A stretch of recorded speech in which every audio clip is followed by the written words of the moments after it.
తెలంగాణ రాష్ట్రంలో అనేక రకాలైనటువంటి ఇంటర్నేషనల్ స్కూల్స్ ఉన్నాయి.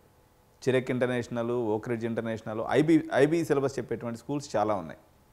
అదేవిధంగా దాదాపు 200-300 పైన సిబిఎస్ఈ స్కూల్స్ ఉన్నాయి. కేంబ్రిడ్జ్ కరికులం చెప్పేటువంటి కాలేజెస్ కూడా ఉన్నాయి. ఐసిఎస్సి, ఐజీసీఎస్సి ఇలా డిఫరెంట్ ఇంటర్నేషనల్ బోర్డ్స్ ఉన్నటువంటి కాలేజెస్ తెలంగాణ రాష్ట్రంలో చాలా వందల్లో ఉన్నాయి.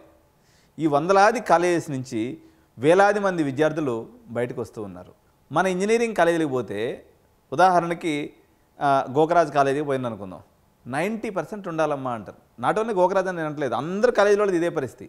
కనీసం మీ అడ్మినిస్ట్రేటివ్ ఆఫీసర్స్కి కేంబ్రిడ్జ్ సిలబస్ ఇచ్చినోడికి ఎంత సిలబస్ ఇస్తే వీడు అడ్మిషన్ తీసుకోవాలి, సిబిఎస్ఈ సిలబస్ కూడా ఇస్తే, ఇప్పుడు సిబిఎస్ఈలో 70% అంటే స్టేట్ సిలబస్లో 90% అని అర్థం. ఈ బేసిక్ ఫండమెంటల్ కూడా తెలియకుండా మీరు ఇంజనీరింగ్ కాలేజీలు రన్ చేస్తే మీరు ఎట్లా చదువు చెప్తారు, ఏం చేస్తారు?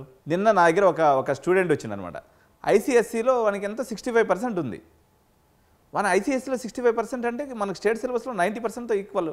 ఎందుకంటే నారాయణ, శ్రీ చైతన్య అండ్ కార్పొరేట్ కాలేజీల పుణ్యమా అని చెప్పేసి వీళ్ళ దగ్గర విచ్చలవిడిగా 90 నుంచి 95%, 99% మార్కులు వేయడం అనేది ఇక్కడ ఆనవాయితీగా ఉంది. తెలుగు రాష్ట్రాల్లో ఎప్పటి నుంచో ఉంది.